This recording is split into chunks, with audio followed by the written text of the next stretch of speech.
All right, here we go. Wow, it actually did. I did just get a pop up that said we were streaming. I have no idea what that's about. But anyway, Hello so to here our we. audience. Yeah, right. Hello to the whoever might not be listening out there. This is the Braver, Newer, Worlder podcast. I am Josh Wagaman, your host, aka the Part-Time Buddha, and I've got my co-conspirators here, Kronyk and A.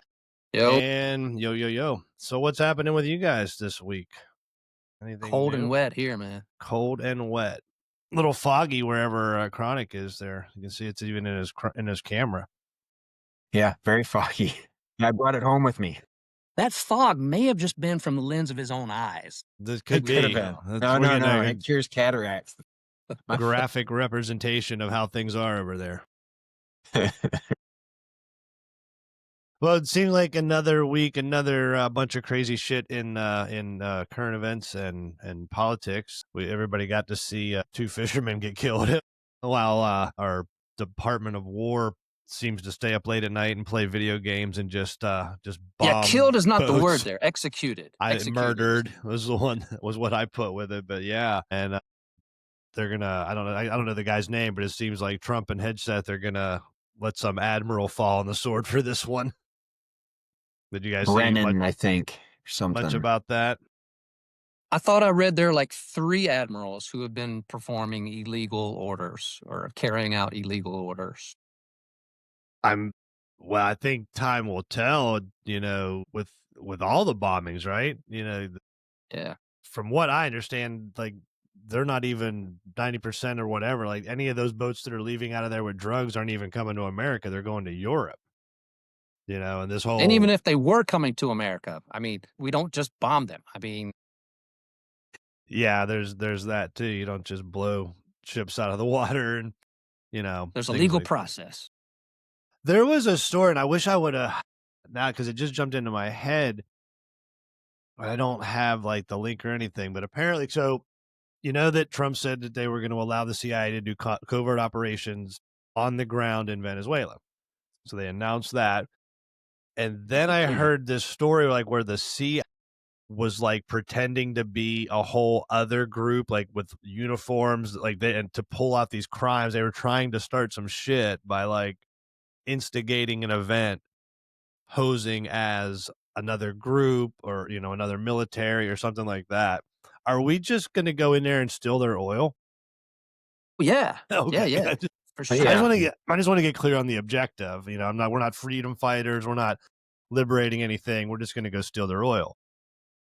Or stealing and or kind of the same side of the argument, stealing it and or keeping it from going to China.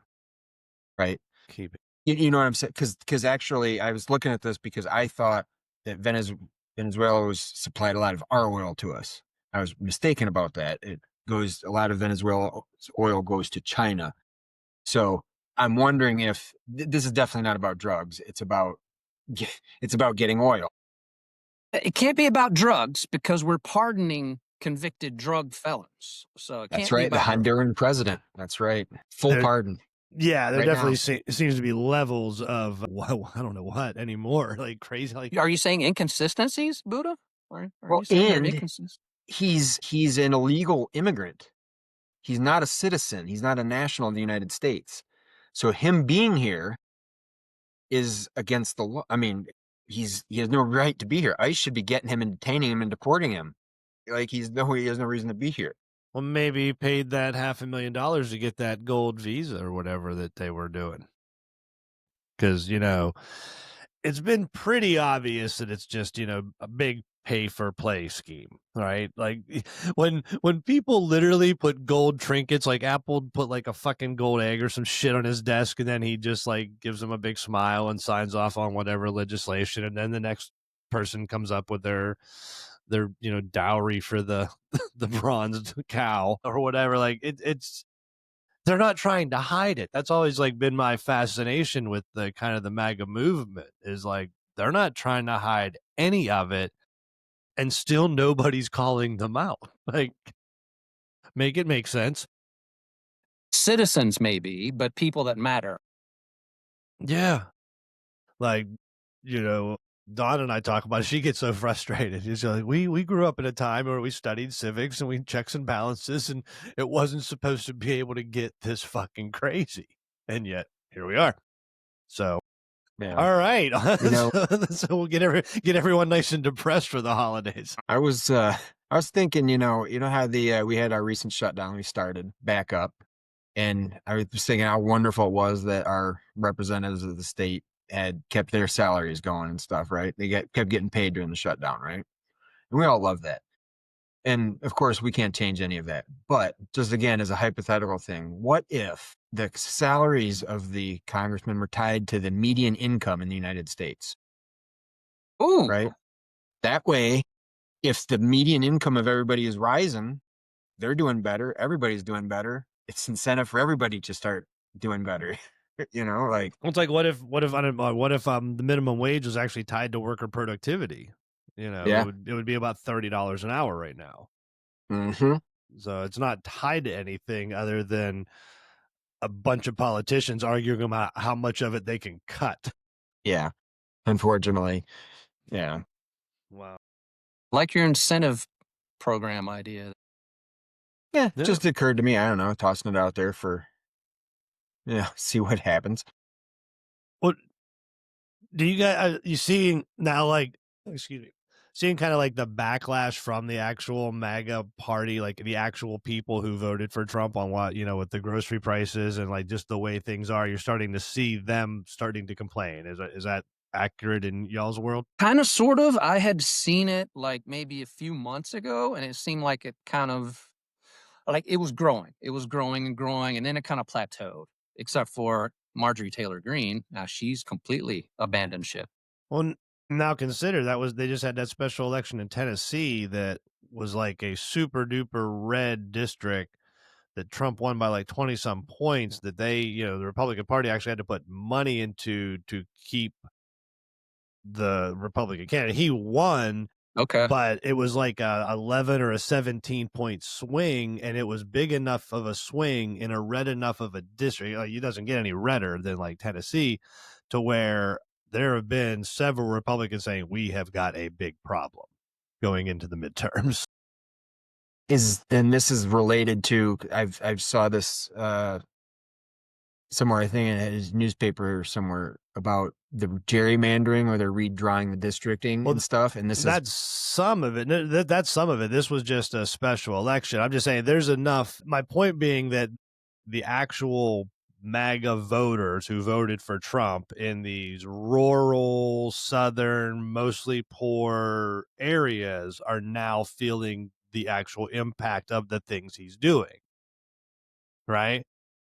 And they're losing businesses. Their groceries are getting expensive. Their healthcare premiums are going through the roof. Like, they're actually starting to feel the pain. Then I was talking to Dawn about this week, and sometimes when shit happens, people are like, okay, follow the money, follow this, kind of the conspiracy theorists. They have their own little breadcrumb trails and this and that. And I started looking at this, and I'm like, all right, well, what was the unspoken agreement that was going on inside of this? And it seemed to me that the unspoken agreement was Trump was going to be their mouthpiece. He was going to say all the terrible things out loud that they felt about all the people that they didn't like for whatever reasons, right? And in exchange, he was going to get their vote, right?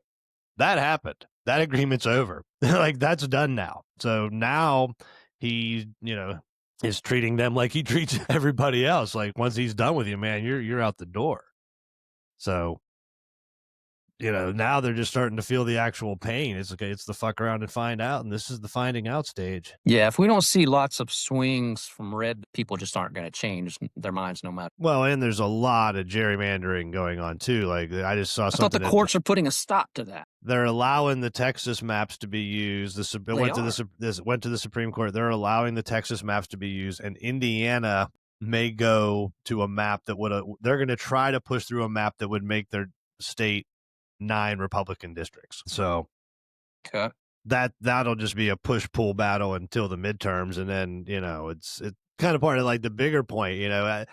Our country to me is like so far to the right, and the whole game is skewed in their favor with gerrymandering and all this and that. That's like, and considering the fact that like a rural Republican vote has 4 times the weight of a urban Democratic vote, like that, that math's been done. I'd have to look it up to prove it to you or whatever.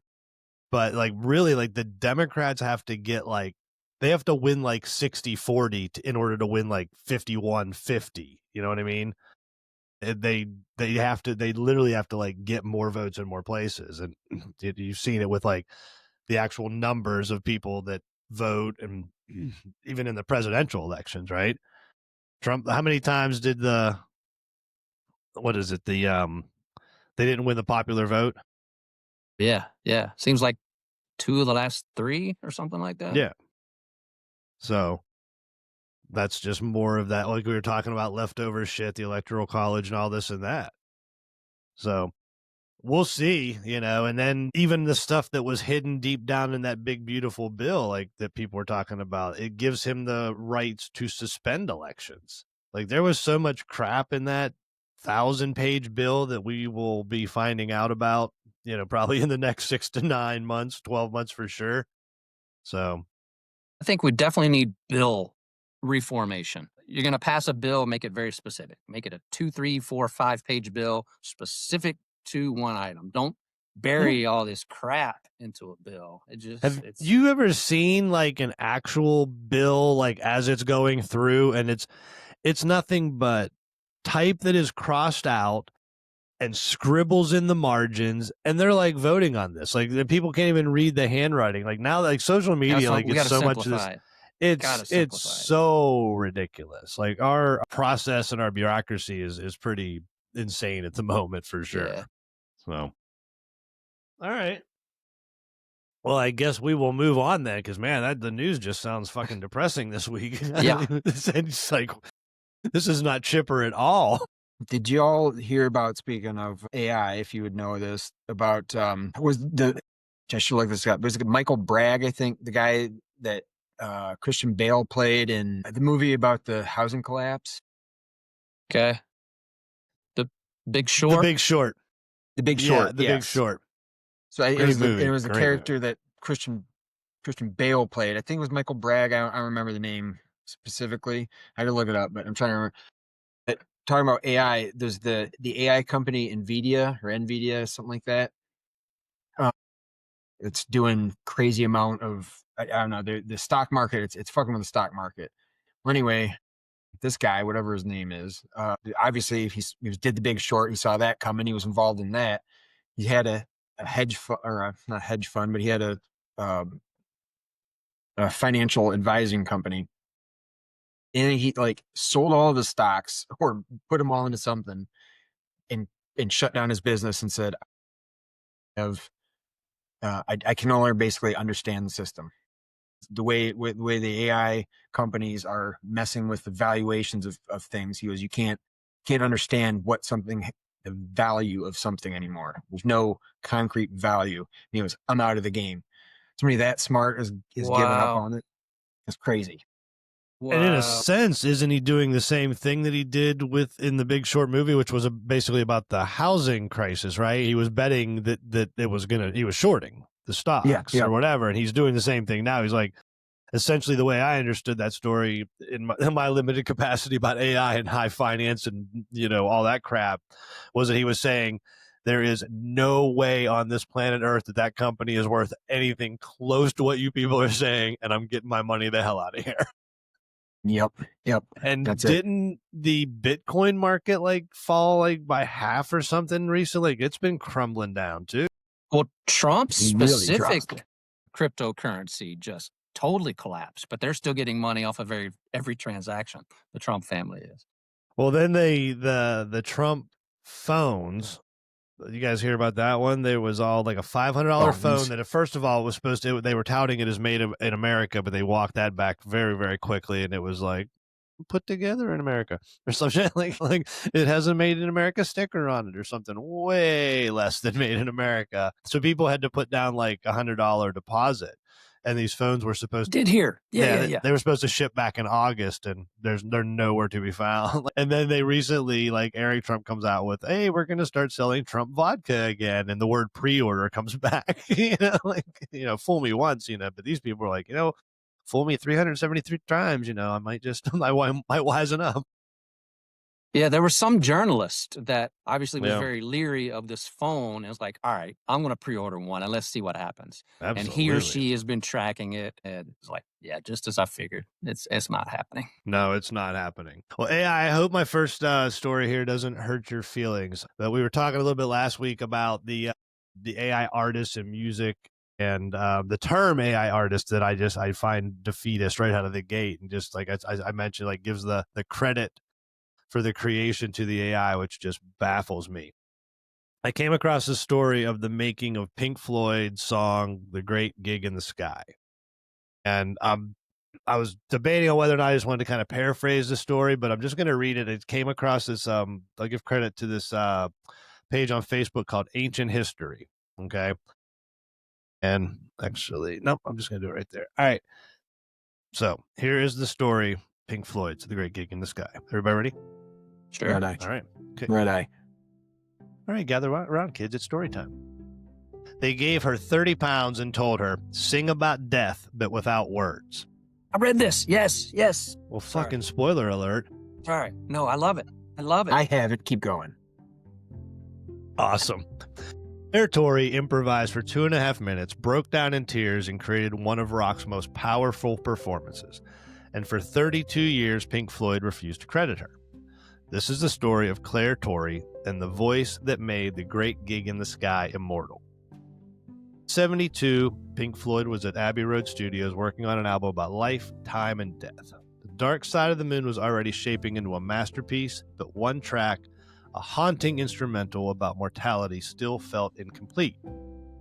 Richard Wright had composed a mesmerizing piano piece. The band layered lush instrumentation. Yet something essential was missing, a human voice that could capture the raw, primal emotion of death. No words, no lyrics, just feeling. Time was short, and a solution came from Alan Parsons, the engineer. He called Claire Torrey, a young session singer who did jingles and backing vocals to pay rent. Can you come tonight? Pink Floyd needs a vocalist. Claire almost declined. It was last minute. She barely knew their music, but Abbey Road is Abbey Road. Work was work. She said yes. She arrived unaware that the night would change music history. The band played the track and instructed her simply. Sing. About what? She asked. Death, but no words. Just feel it. Claire paused. A trained vocalist, she was used to melody, harmony, and lyrics. This was something else entirely. The track rolled. She closed her eyes, and then she felt. What emerged wasn't singing in the conventional sense. It was grief, pure, unfiltered human grief. Her voice climbed, soared, welled, and trembled. Fear, rage, sorrow, acceptance, transcendence. For 2.5 minutes, Claire Torrey channeled mortality itself, every note an improvisation, every phrase a human heartbeat confronting the inevitable. When the track ended, Claire was shaking, tears streaming down her face. I'm so sorry, she whispered. That was too much. Let me try again. But the band knew the truth. That was perfect, someone said. We're done. She'd captured death in a voice, and yet Pink Floyd paid her 30 pounds, the standard session rate, and left her name out of the credits. The song's royalties went entirely to Richard Wright. For decades, Claire had stayed silent, but as The Great Gig in the Sky became legendary, she realized something vital. She hadn't merely performed, she had composed. Every note, every arc, every emotional high and low was hers. In 2004, after more than 30 years, she sued Pink Floyd. She wasn't after revenge or millions, she sought recognition. In 2005, the band settled. Claire Torrey was officially credited as co-composer alongside Richard Wright. Today, listen to Dark Side of the Moon and her name appears. 30 pounds, one Sunday night, no lyrics, just a voice. And immortality. Because sometimes the most powerful music doesn't come from technical skill or planning, it comes from abandoning control and letting raw human emotions speak. Claire Torrey sang death into sound, and unknowingly she gave the world a moment that would live forever. So, my whole point of that story is not one thing in there happens with AI. Yeah, absolutely. And I know you've heard the song Kronyk. I mean, They played at funeral. I mean, geez, man, like when I tell us. After heard I that, read it, the song made sense. after I read it, I went and looked at some music videos, and most of them were live recordings, and it was not the original. What's her name? Claire Claire. Torrey. Claire Torrey. It was not Claire. It was the traveling backup vocalist, and it Yeah. just was not the same. It just was I not almost the same. imagine you can't capture that again. Even if No, it was they did not. Claire, you couldn't that- do that again. That's Maybe. very typical. I agree. Like, you Yeah. know, the Stones have that French horn song. So you get somebody in whatever town that you pay them a couple $100. Like that happens all the time. You know, the main part of the story was the creation. The secondary part of the story was that recognition that she got. She wasn't trying to be like, hey, you owe me a bunch of money because the song became famous. It was like, and she was like, you know, she was a working session musician. She understood how it worked. And she understood that that night was different in that she composed that on the spot. And that is very different from someone handing you a piece of sheet music and going, okay, sing these words. So, and good honor. I mean, that's all around, you know, the song lives in immortality, about immortality. Like it's an amazing song, and that the emotion in her performance, like I don't think AI can do that. Good Any point. thoughts? All right. Well, thank you very much for paying attention. Story time. That was wonderful. All right. Let's see. Anything new in the world of magnets? No, I knew that was going to happen. I knew it was going to happen. There We were was- slowly he losing was- him. I could Well, tell. he was actually coming and going, and for a while Yeah. he was like crystal clear, which was nice. I think Bless. that's just going to be a running, you know, theme that he can't stay on. So Poor you guy. noticed him getting blurry and then more clear and then Yeah, a little bit. Well, I guess we'll have a two-person discussion about your new healthcare plan until he gets back. all right. So what got me thinking was, of course, this is open enrollment time, and here I am going into the marketplace to get health insurance, wondering if I can still get the same policy because of the federal government overturning, aka Obamacare or whatever. Long story short, I got the policy, but it got me thinking how screwed up our healthcare system is, right? So the bulk of the money, I think, goes to these corporations, these huge insurance companies. Just so much money goes to these for-profit companies. But Kronyk, I saw this stat, I think earlier in the week. It showed like 15 countries. It showed the average number of people in those countries that go bankrupt each year because of healthcare, because of medical bills. 14 of them averaged 0 people per year. And these were first class countries. Most of the Eastern European, the Northern European countries. I would the guess a lot of the Norways. Scandinavian for sure. Yeah, Denmark, yeah. Norway, Finland, those people. 0 people a year Yeah, go 0. bankrupt. I think the U.S. I'm gonna go on the lower end. I remember seeing 5,000, and I think it was 500,000 a year average. Let's say it's 50,000, but it's a lot of people. Well, I do know like it's close to 70% of all bankruptcies are medical related. Wow. And I'll just Wow. go and Google it right now, like All how right. many people.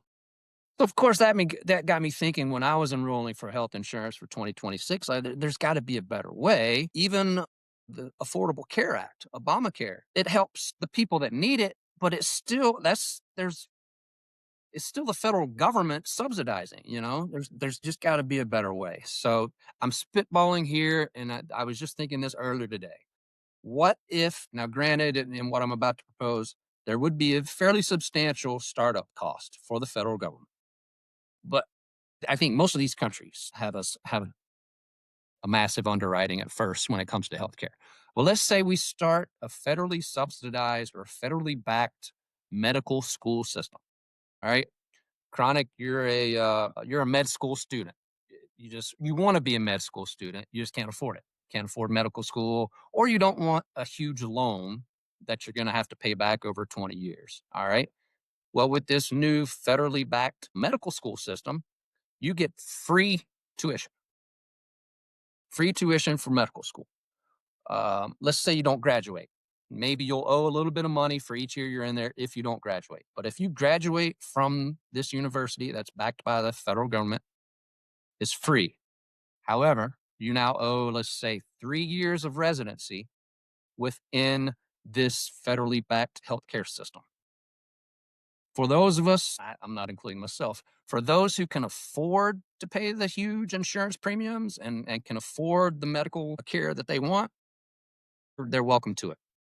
But for those who can't afford decent health care and insurance, they go to this new, and there'd have to be multiple facilities in each state. Obviously, you'd want good coverage, but they'd basically get free health care, or maybe they'd pay a $10 copay for each visit. Now, working in these facilities are the recent medical school graduates, so they're doing their 3 years of residency, $20,000 a year, just enough for them to pay their bills. In other words, these newly graduated doctors are serving 3 years of serving the people who can't afford health care. Are you with me so far? Is that making any sense so far? Okay. Now, I would think, and I've not done any math, I haven't done any research, but I would think after, let's say, maybe 6, 7, 8 years, the $10 copays, there'd be, let's say, $100 membership fee per year if you want to be able to go to these federally backed healthcare providers, right? So let's say 100 million people in the country say, all right, that's the health care that I can afford. I'm going to pay $100 a year for health care. Well, that's now, $2 billion a year? So slowly, year by year, we've got money now coming back in to pay for these facilities and to pay for the doctors. But I just think something along those lines would make so much more sense than just subsidizing healthcare or having people go without healthcare. Thoughts? Well, I mean, it's radical, but we could take the profit out of healthcare. That's Yes. what I'm getting at, but that's not fair to the doctors, right? I didn't say they Okay. they don't make profit, they make salaries. Yes, most Okay, most gotcha. doctors. I Some of got them you. don't, but most of them do. Yeah. Sure. I mean, they get incentivized. I don't Yep, want to yep. oversimplify it, but I just like when you point to those other countries, and it's a good idea, and my my initial reaction is I'm a cynic, and it sounded a little complicated, and inside of our already bastardized capitalized system, easily manipulated and bastardized, like used for nefarious purposes, kind of, things like that. It just like when you mention those other, like those Scandinavian countries, like their methods are pretty simple. You get health care. That's But it. who's paying for it? The taxes.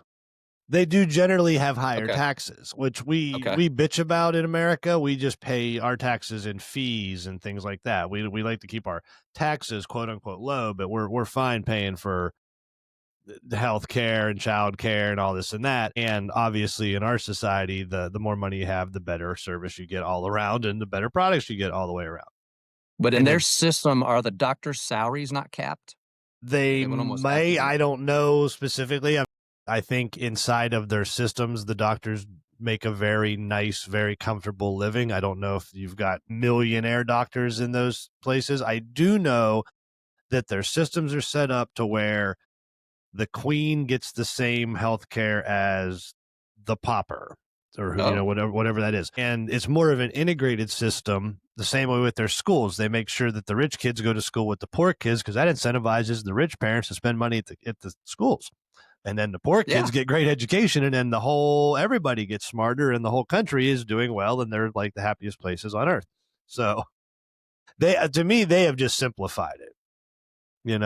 They've taken the money that they were already paying and said, hey, we want nice stuff for it. And they have nice stuff. They have public transportation, they have health care, they have, retirement funds. And they also seem to have, I mean, they have a much more simplified society than we do, for better or for worse, right? Like nowadays, they're probably getting more immigration due to the wars and stuff that are happening, but probably for the past few hundred years, they've been basically the same population with whatever their national birth rate is, reproducing and living their cultural style. So it's, there are certain countries like Germany specifically comes to mind, Japan, that have a certain,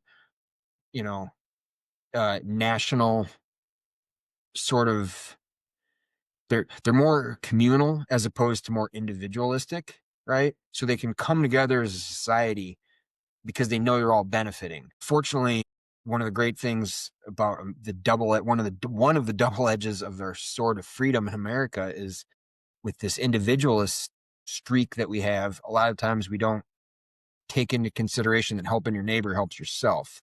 So we kind of shoot ourselves in the own foot that way. I would take it a step further and even say that individual freedoms don't really exist unless the whole society has the freedoms. Like if everybody doesn't have them, you don't like freedom, you like privilege. Yeah, that's 100%. 100%. Yep. 100%. You're not rooting for freedom at a certain point. You're just rooting for your individual way of life and it not changing, which is called privilege. Yes. Yep. So thank God I'm a white man in America. Yeah. I mean, because it's just, well, gee, thanks for pointing out the non-diversity happening in this podcast right now. It's like, so one of you two might have just got fired. So. Some Cherokee blood in me. We can't do blackface. That would be racist. No, we are not doing blackface. By the way, according to Google, it is 500,000 to 650,000 individuals or families a year file for bankruptcy So it was due to medical bills in America. Okay. Yeah, our system is insane. I just like we could do hours and hours on this, but we're not going to do that tonight. So always looking for an alternative. Didn't mean to just get sidetracked and off the point there. I'm all for. Yeah, it's like it's at its core. It was like, what do they call it? Kind of like that, almost like a forced military service or things like that. You put in your time for society, and then you get some good shit back. It's like everybody helps everybody else out. I'm all for it. I dig that. Yeah, I mean, I can see definitely like a period, sort of like a window where you're given your thing, and then after that, it's sort of free reign. You can, because it's always hard to limit people on their profit, right? On the profitability that they can make. Absolutely. Yeah. But this way you've got choices, You want the free education? All right, you got to give us your first 3 years. And if you want to pay for your education, go do whatever you want. You're on, have at it. Yeah. Just almost like a double-edged, like you can get quote unquote free you can reimbursed education and go that route and get reimbursed healthcare and go with that way. Or you can be one of the people who are like, no, I'm from Ways and Means. I will pay for this education, or I will pay for my healthcare. But both options are available as far as the education and the care. All right. Okay. Interesting. Interesting. Right. Well, just as you fell off there, Kronyk, I came right. I was like, so what's new about magnets? And you literally, the timing couldn't have been more comedically perfect. You're like, I was pulled away. It's very strong. Yeah. So yeah, you were using one of those big ones. Magnetic force, the electromagnetic force, is much more stronger than gravity, as I think we all can know, right? Pick stuff up. It's very strong. It's a very strong force. It's a big force, bigger than other forces. Some people say it's like the best force. Some people say this. I saw what it did for Tom Cruise in that Mission Impossible movie, man. Stopped him right on the ground or some shit, right? Yeah. Well, and right, what the big, I don't know, it was a few weeks ago, but the controversy about Trump's MRI exam, and he says the best exam that anyone's ever had, the best results that anyone's ever had. They looked, what they found was the best. I'm like, wait, what do you mean? What were they? Even though he wasn't sure what they were looking at. Yeah. Well, that's MRI, magnetic resonance imaging. Resonance. Yeah. So again, his claims, and so if I'm not going to get too much into it, but it would after reading the article that you sent me, which I did look at that night, and that was pretty much the format of where I was coming from. He definitely does seem to be railing against magnets. And I think mostly what it is an economic. He's trying to discredit them and downplay them like he does with anybody, any opponent, and he's just trying to, because he thinks enough people listen to him, because a lot of it seems to be about railways, different ways that magnets are used commercially. And for whatever reason, he doesn't. It's kind of like maybe I'm going to make an analogy to being against solar, right? You're going to be downplaying solar so that coal energy stays predominant, right? So you're just firing negative comments at something to try to discredit it, whether he understands it or not. And he probably doesn't. It's an extremely complicated subject. Like, Is this his way of being against maglev trains or something? one of those came out that way. Yes. Yeah. Okay. Yeah. So he must have a buddy who's in the coal train industry and just doesn't want to see the maglevs come around. They're inefficient. I think it was one of the, there's magnetic trains, a couple other things. I don't, maybe elevators, or maybe that was my rebuttal to one of his things. But yeah, it was basically like, magnets don't work. They're dependent on electricity. And as soon as you don't have electricity, they fail and they don't work. But good old fashioned, whatever, it works no matter, you don't need electricity, which kind of makes sense. Like, but it doesn't. Like when you really, really think about it and break it down. Are we seeing the irony in MAGA being against? Megan. He also confused a few times magnate, a magnate, with magnet, which a Well, he magnet is also just a rich, wealthy, influential person, which people gravitate towards. Oh, wait, I don't mean gravitate. That's a different force. well, They're drawn towards. he also thanked Colombia for sending us cocaine or something. Oh, the one night, did you see he sent out 150 tweets in 3 hours or some shit? He was on just an absolute rampage. Just shit tweeting for hours on end. You see, it wasn't even his On personal X, best. not on his. Yeah, whatever. Twitter, a social, True Social. It wasn't his own privacy or his own social network. Doesn't he have them linked? Doesn't he just post to True Social and then they go to X as well? I'm not on either one of those, so I have no idea. This episode is sponsored by Twisted Tea. I know. I keep going at it. Sorry, it's a fix. It's so tasty. That stuff has so much sugar. I couldn't sleep at night. That's what it is. I'm addicted to the sugar. That it is like a race between diabetes and alcoholism. Yes. Man, back in my drinking days, I'm a horse racing guy. So Kentucky Derby weekend, I would have so many mint juleps you can't count. The combination of the alcohol and all the sugar in the syrup, those were the worst hangovers. Oh my God. Yes. Yeah. So yes, Trump said a lot of crazy shit. He had I can't keep up with it. It's now it's hourly. He said you wake up to 150 tirades and then he's like, what did he came into the meeting talking about? No, he said he was the affordability president, but then he said affordability is a hoax. He came into the meeting saying he was like Mr. Energy, and then he promptly fell asleep.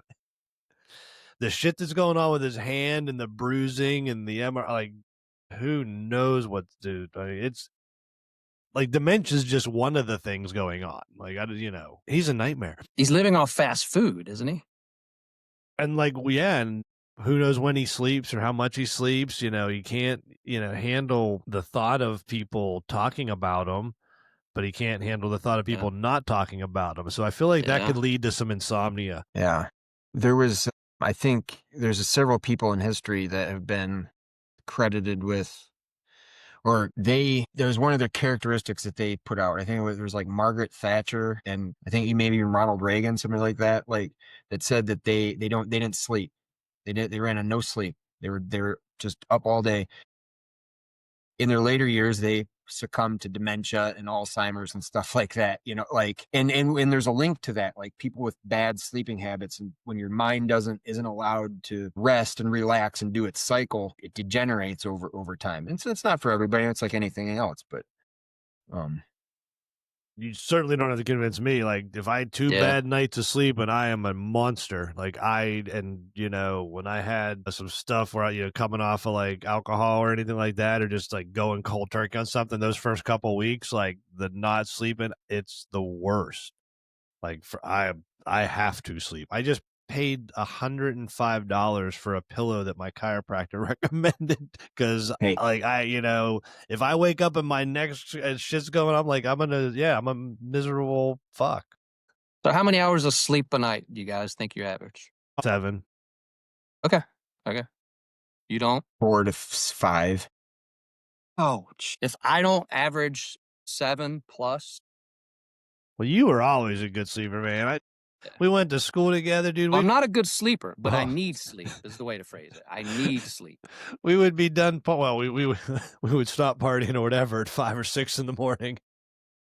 I'd be up at 9, and you would sleep until 3 in the afternoon. Yeah. Well, that was just like 4 or 5 off-topic things right there in a row. Did we miss anything? We got magnets don't work unless they're charged with electricity, but that doesn't seem like how magnets work in any way. Well, Nobody knows. Nobody knows. knows. No one knows. I know when I was a kid, I had magnets, and I would put the ends together, and they either clicked or they didn't. Well, there is. I mean, he is right. Most of what we use, in as far as like our society as our industry, are electromagnets. They're Certainly, they're magnets. They got wire wrapped around them. They're electrified, and they do things. Yeah, and so it's true. If there's no electrical current, there is no magnet. And then there are rare earth magnets or different things that are magnetic.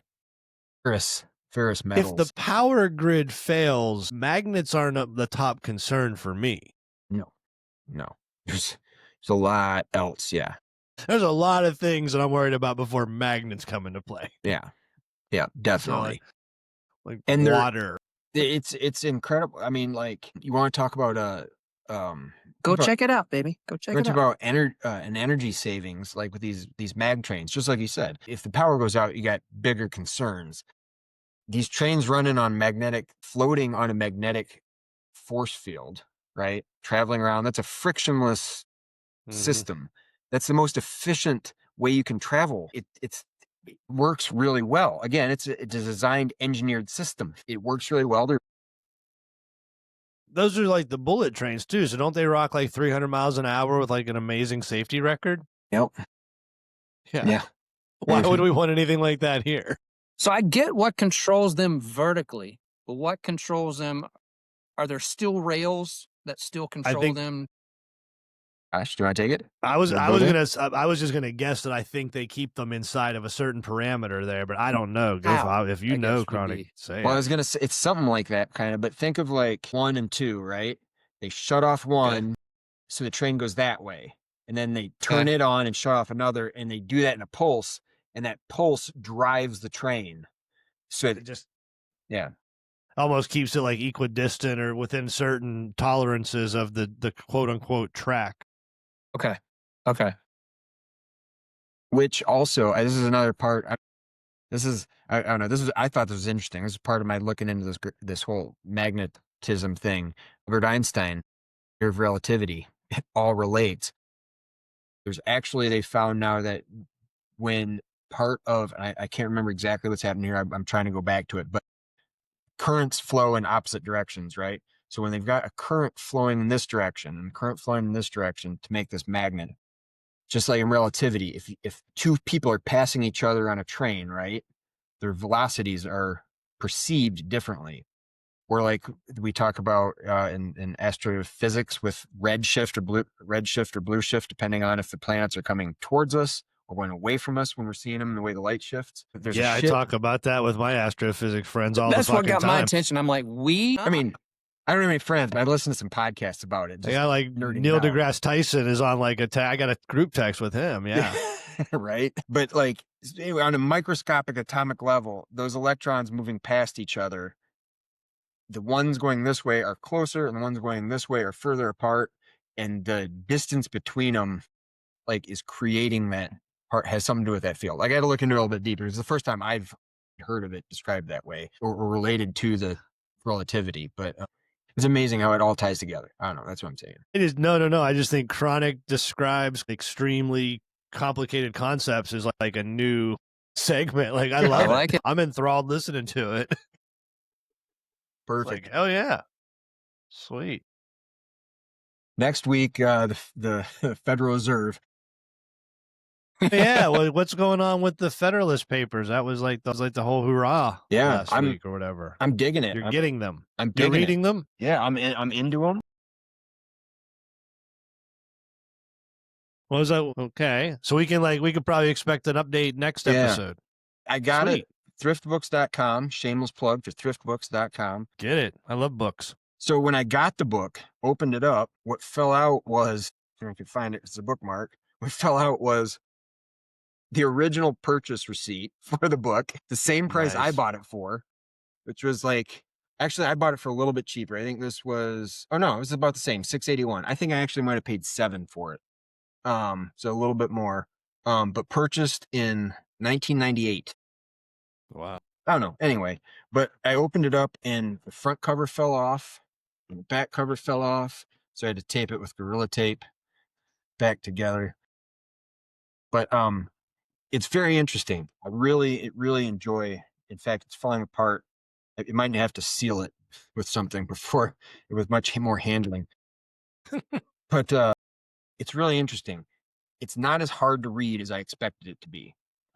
Even though all three authors were lawyers, I think lawyers were simpler back then, maybe. It's wordy, it's weighty, but it's not anything that's incomprehensible. I mean, I had to go back and kind of read a paragraph a couple times to let it sink in and get a little bit used to the way they were writing. But it was very easy to pick up, very easy to read. This is the original 17.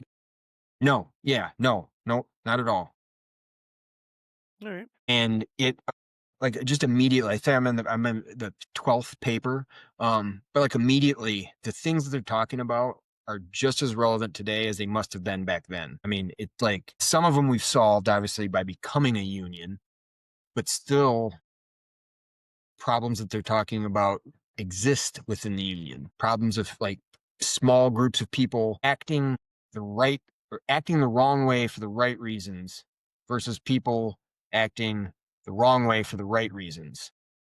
And that contradiction coming into bear. Just there's all kinds of stuff in it. It's a really, really, really interesting read so far. I'm digging it. It is funny. It's a classic. There's a classic. The second paper. I love this. Because of course, we're talking about life and liberty and everything. This is a direct quote from it. Providence has been pleased to give this one connected country to one united people, a people descended from the same ancestors, speaking the same language, professing the same religion, attached to the same principles of government, very similar in their manners and customs, and who, by their joint counsels, arms, and efforts, fighting side by side throughout a long and bloody war, have nobly established their general liberty and independence. Which I just think is funny because, again, it's like, like, hey, Providence has given us this country that we took from a whole group of people. Yeah, right. And then they're saying, again, like at that point, we're one people with one religion and one this and one that. No DEI for sure. Yeah. Mm. But I mean, to me, that sounds more like the framework language you would bring in, but not the language you would put on the documents. Yeah. Okay. Does that try? You know what I'm saying? Like, right. Okay, sure.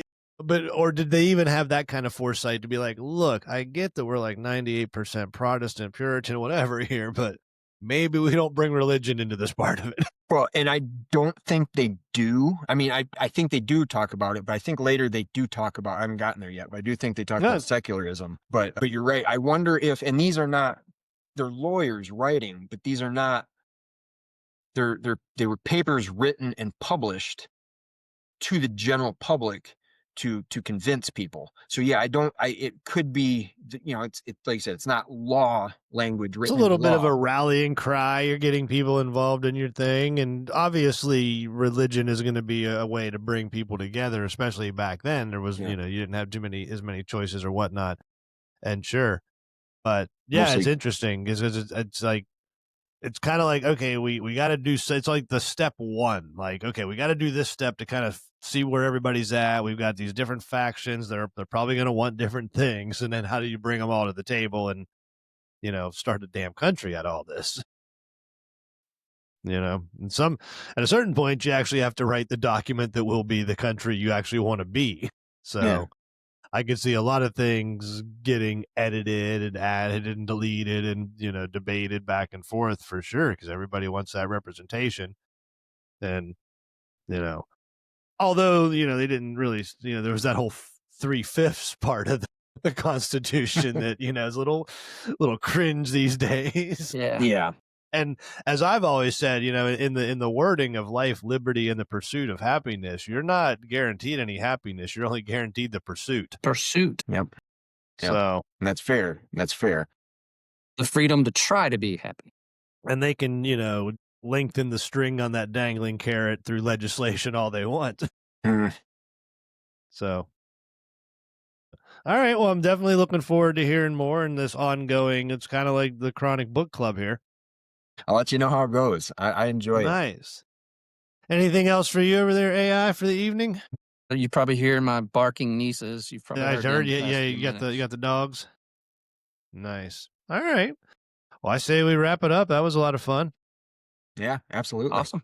I love it. All Look right. forward to the next one. Until next time, fellas. Yeah, see y'all All later. right. Peace, I'll guys. see ya. Bye.